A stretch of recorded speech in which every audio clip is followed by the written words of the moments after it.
जो क्षण आपके अकेले बैठकर आत्मचिंतन में जो समय बीतेगा वो बहुत कीमती होता है। क्योंकि दो ही तरह की स्थितियां होती हैं, एक तो चिंता की और एक चिंतन की। चिंता तो अपने आप होती है, चिंतन की आदत डालनी पड़ती है। चिंतन में एजेंडा होता है, विषय होता है, ध्येय होता है कि ये सोचना है। और जितना गहराई से सोचोगे आप किसी भी विषय पर, उसके पर्दे खुलते चले जाएंगे, उसके द्वार खुलते चले जाएंगे। इसलिए व्यवस्था ही ऐसी करो। अगर जीवन की व्यथा हटानी है तो व्यवस्था पर ध्यान दो। जितने ज्यादा व्यवस्थित हो जाओगे उतने ही कम व्यथित होगे। अव्यथित होने की स्थिति, व्यथित ना हो, इसके लिए आवश्यक है व्यवस्थित होना। और अगर दशा ठीक करनी हो तो सबसे पहले दिशा ठीक करनी चाहिए। डायरेक्शन ठीक करो कि जा किधर रहे हो, भाग किधर रहे हो। दशा ठीक करनी है तो दिशा ठीक करो, और व्यथा हरानी है, हटानी है तो व्यवस्था करना सीखो। सीधा नियम है। और अगर जिंदगी में लाभ लेना है तो भला करो। दोनों को उलट के देखो ना। लाभ को उलटिए, क्या बनता है? भला। और भला को उलटे तो बनता है लाभ, कि भला करिए लाभ पाइए। कहां तक? जहां तक भी जीवन का चक्र चले, इस लोक में परलोक में सब जगह आपको लाभ ही लाभ, अगर इस जिंदगी से भला भला किया है। और अगर चाहते हो कि वो दया करे भगवान, तो याद करो। याद करेंगे तो वो दया करेगा। और जब तुम यहां दया करोगे तो फिर वो याद करेगा, ऊपर वाला याद करेगा कि हाँ मेरा बच्चा है कोई जो यहाँ इस दुनिया में दूसरों पर दया करता है। तो दया को उलटिए, बना याद। और याद को उलटिए तो क्या बना? बस ये समझ लेना आप कि आप अगर अपने आप को व्यवस्थित करना शुरू कर देते हैं तो व्यथित नहीं होगे, और दिशा ठीक कर लोगे तो दशा ठीक होनी शुरू हो जाएगी। और यदि आप चिंता को हटाना चाहते हैं तो जीवन में चिंतन को लाना शुरू करें कि आप खुद के साथ मीटिंग करना सीखें। एजेंडा फिक्स करना कि इस विषय पर बात करनी है, और वही पॉइंट लेकर बात करो। और उसके बाद कहो मीटिंग खत्म। आप अगर ज्यादा सोचेंगे तो फिर ये चिंतन नहीं है, फिर ये चिंता है। और जो चिंतन करके आगे बढ़ते हैं वो चिंताओं का नाश किया करते हैं कि मेरी चिंता क्यों है। और चिंता आती है ना तो वो आपको बेचैन करते हुए कहती है कुछ करना है, अपनी पीड़ाओं को हरना है। और एक बात याद रखिए कि मेहनत तो करो, लेकिन चतुराई से, समझदारी से, सही दिशा में, सही संतुलन के साथ, और बदलती हुई दुनिया के साथ दुनिया का रंग ढंग देखकर मेहनत करना, तो आपकी जिंदगी में रंग आएगा। नहीं तो उसी गोल गोल घेरे में घूमते रहोगे। अगर आप खुद को नहीं बदलते ना तो आपका भाग्य भी नहीं बदलता। पहले खुद को बदलना होता, पुराने ढर्रे में नहीं, नए तरीकों से। हमारे देश में ऐसे हुआ ना, हमारे राजा लोग पुराने तरीके से लड़ रहे थे, हाथियों पर बैठकर। बाहर से घुड़सवार आ गए। हमारे लोग तीर कमान चला रहे थे, तलवारें चला रहे थे, वो बंदूक के तोपे लेकर आ गए।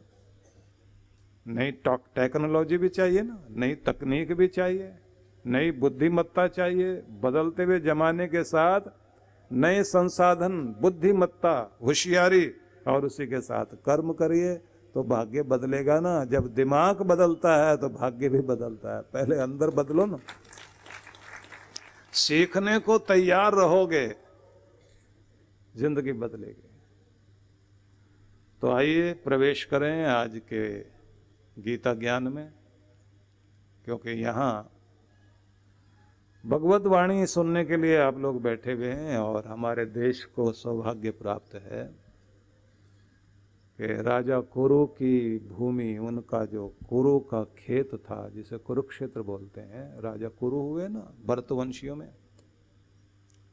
शकुंतला का बेटा हुआ है ना भरत, जो शेर के दांत गिन गिन करके पला बढ़ा, प्रतापी बना, जिसकी माँ खड़े होकर शकुंतला अपने बच्चे को कभी ये नहीं कहती थी कि डरना सीखो, ना ये सिखाया कि डराना सीखो, बस ये बताया कि डर को डराना सीख जाओ।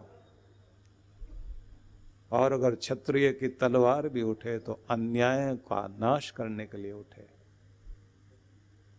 और तुम्हारा विचरण हो तो दुनिया में कहीं भी अभाव है, अभावग्रस्त लोगों की आंखों के आंसू हटाने का काम करो।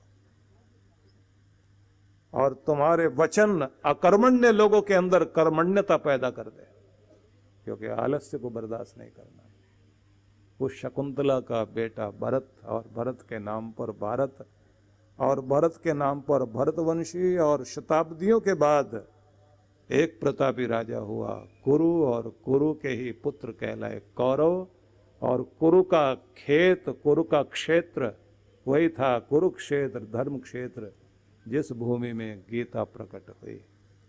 और जहाँ भगवान श्री कृष्ण ने कर्म भूमि, धर्म भूमि में धर्म को ध्यान में रखकर अर्जुन को माध्यम बनाकर उपदेश दिया। तो उसी उपदेश में हम लोग कल सुन रहे थे कि जब भगवान ने ये कहा कि कैसी भी स्थिति हो, परिस्थिति हो, संयोग हो, वियोग हो, हार हो, जीत हो, लाभ हो, हानि हो, किन्हीं भी परिस्थितियों में जीवन जीना पड़े, लेकिन तुम्हारा ध्यान, तुम्हारी बुद्धि, तुम्हारा मन मुझ में लगा रहे, और जीवन के संघर्षों में मुझे, मतलब भगवान को स्मरण करते हुए उतर जाओ। क्योंकि तुम कोई भी कर्म करोगे, जब तक तुम्हें भगवान की याद है और जब तक तुम्हारे हृदय में धर्म है, तब तक तुम्हारा कर्म तुम्हें पाप की तरफ नहीं ले जाएगा, बल्कि वो तुम्हें माला माल भी करेगा और निहाल भी करेगा, तुम्हारा कल्याण करेगा। अब प्रश्न आता है कि भगवान को याद करते हुए कैसे करें। तो भगवान ने ये भी समझाया, अलग अलग स्थान देखें तो आपको समझ में आता है ना। तो भगवान क्या कहते हैं, अभ्यास योग युक्तेन चेतसा नान्यगामिना परमं पुरुषं दिव्यं याति पार्थ अनुचिंतयन। हे पार्थ, परमेश्वर के ध्यान के अभ्यास रूप योग से युक्त होकर, अभ्यास रूप योग से, अभ्यास रूप योग मतलब जिस चीज का अभ्यास करते करते उसमें तुम्हारा योग हो जाए, जुड़ जाओ। किसमें? चित्त को दूसरी तरफ नहीं जाने देना, भगवान से जुड़ जाओ, भगवत्ता से जुड़ जाओ, प्रभु की कृपाओं से जुड़ जाओ, प्रभु के प्रेम से जुड़ जाओ। तुम्हारा अभ्यास प्रेम बन जाए, और वो प्रेम भक्ति बने।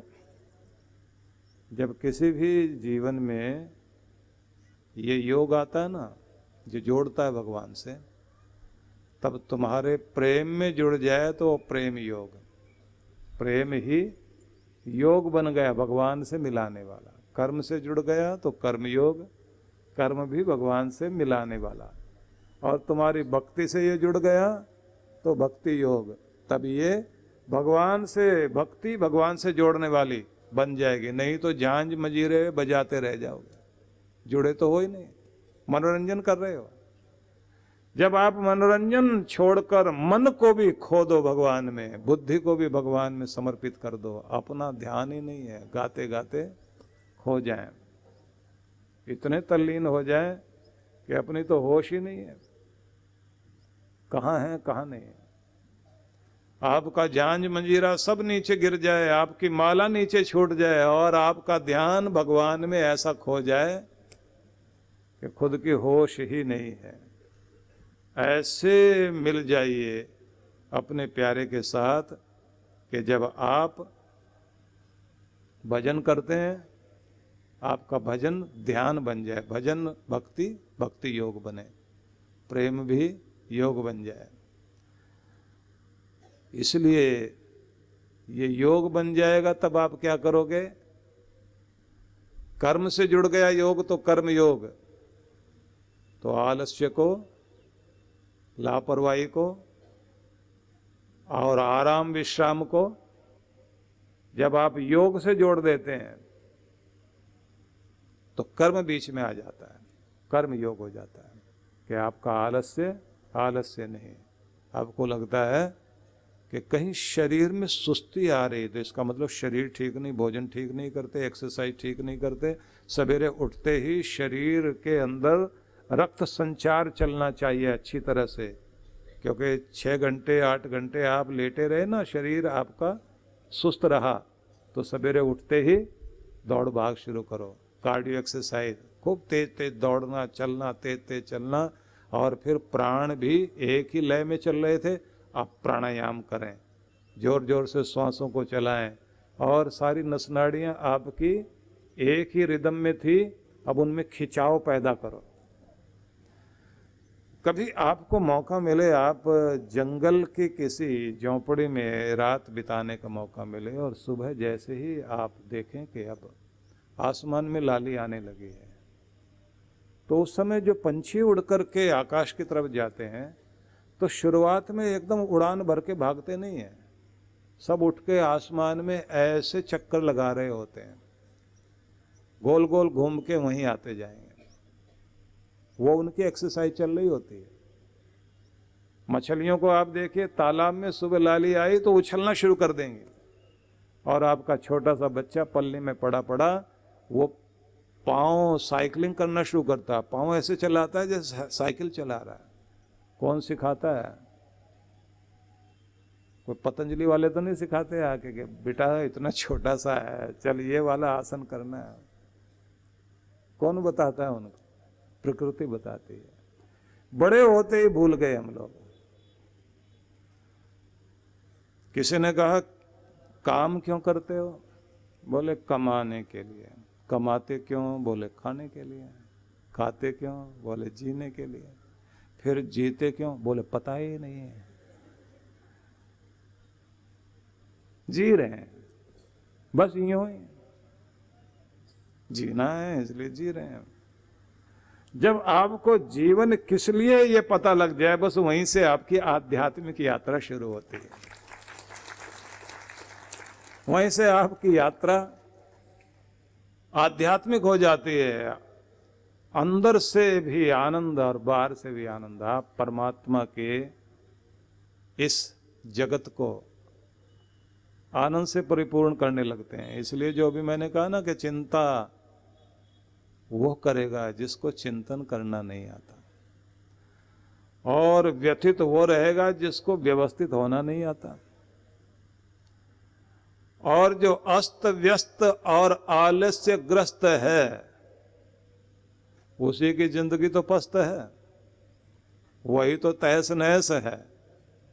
और जैसे ही अपने आलस्य को, लापरवाही को कर्म में बदलेगा और कर्म योगी बन जाएगा, तब उसी समय आप देखेंगे उसका कर्म योग भी इस लोक में भी और परलोक में भी माला माल कर जाएगा। यहां भी सुखी, वहां भी सुखी। जब आए जीवन में हताशा, होपलेस हो जाए, हेल्पलेस हो जाए, तब क्या करना चाहिए? हताशा आए तो आत्मविश्वास को बढ़ाना चाहिए। आत्मविश्वास बढ़ेगा तो हताशा नहीं आएगी। हताशा क्या होती है? कोई आस नहीं, कोई विश्वास नहीं, कोई किरण नहीं जिंदगी में, अंधेरा है चारों तरफ, नहीं कर पाऊंगा कुछ भी, हौसला नहीं, हिम्मत नहीं है, मेरे से नहीं होगा। दो तरह के लोग होते हैं ना, एक वो, उन्हें आप जाकर मिले तो क्या कहेंगे? कोई काम कैसे हो सकता है?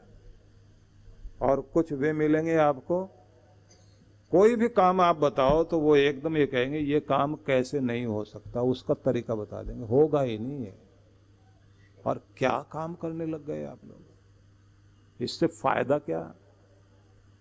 ऐसे बहुत सारे लोग मिलेंगे आपको जिनके जीवन में कोई होप नहीं है, और उनको बाहर से आप कितना भी इंजेक्शन लगाइए ना, फर्क नहीं पड़ता।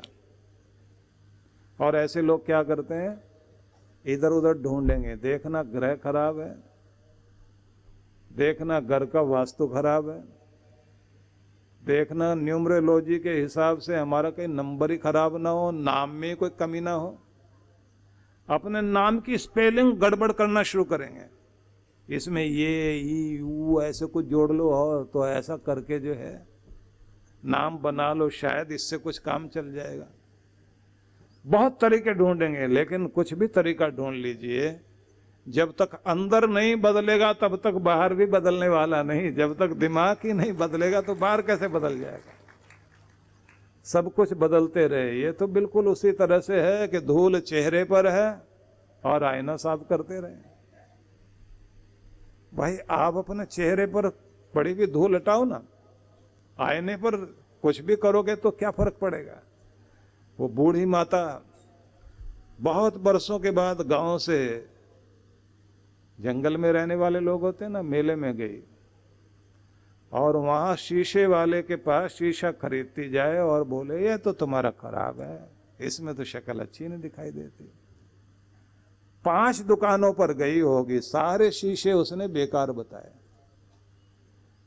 एक कुछ बूढ़ा सा आदमी था, उसने कहा बहन पहले कितने साल पहले आए थे मेला में? बोले 15-20 साल तो हो गए, तब तो जब हमने शीशा खरीदा था इतना अच्छा शीशा था। बोले गड़बड़ शीशे में नहीं है, चेहरे में गड़बड़ हो गई। 20 साल हो गए ना, चेहरे पे जो कुछ आ गया अब शीशा थोड़ी ठीक करेगा। तो सारी गड़बड़ तो यहाँ है, इसे ठीक करो तो शीशा तो वही कुछ दिखाएगा ना जो आपके सामने है। हम लोग सब गड़बड़ यही करते हैं। फोटोग्राफर की कमियां निकालें। आजकल तो धोखा देने के लिए कैमरे ऐसे आ गए आपके मोबाइल फोन में, पहचान में ही नहीं आएगा कि यही आदमी था क्या। पिछले दिनों मेरे पास 2 परिवार आए, उन्होंने आके कहा आपका ही शिष्य परिवार है दोनों और रिश्ता हो रहा है, आशीर्वाद दो। मैंने कहा ये तो बच्चा बहुत अच्छा है, इसके लिए रिश्ता कौन सा ढूंढा? बोले वो बच्चे भी आपके पास आते हैं, आप तो उनको जानते हैं। मैंने कहा फोटो दिखाओ। उन्होंने फोटो दिखाया तो मैं कहूँ ये तो सारी जिंदगी में नहीं हमारे पास आए। बोले नहीं नहीं यही तो है।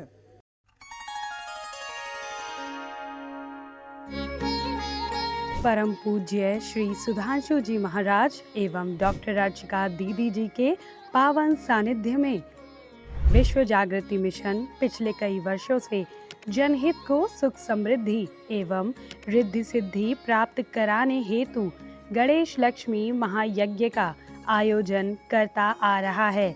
इसी क्रम में इस वर्ष भी आनंदधाम आश्रम के पवित्र प्रांगण में 16 से 19 अक्टूबर 2024 तक 108 कुंडीय गणेश लक्ष्मी महायज्ञ आयोजित किया जा रहा है, जिसमें गणेश लक्ष्मी के महाजाप के साथ साथ मंत्राहुति विशेष रूप से होगी। साथ ही 17 अक्टूबर को वरदान सिद्धि साधना में सम्मिलित होकर देव गुरु कृपा प्राप्त करें। कार्यक्रम की रूपरेखा दिनांक 16 से 19 अक्टूबर 2024 प्रातः 8 बजे। विशेष कार्यक्रम 17 अक्टूबर वरदान सिद्धि साधना एवं शरद पूर्णिमा पर गुरु दर्शन। आयोजक विश्व जागृति मिशन। आप सपरिवार इस कार्यक्रम में सादर आमंत्रित हैं। आप घर बैठे भी यज्ञ में भाग ले सकते हैं। यज्ञ में यजमान बनने के लिए संपर्क करें।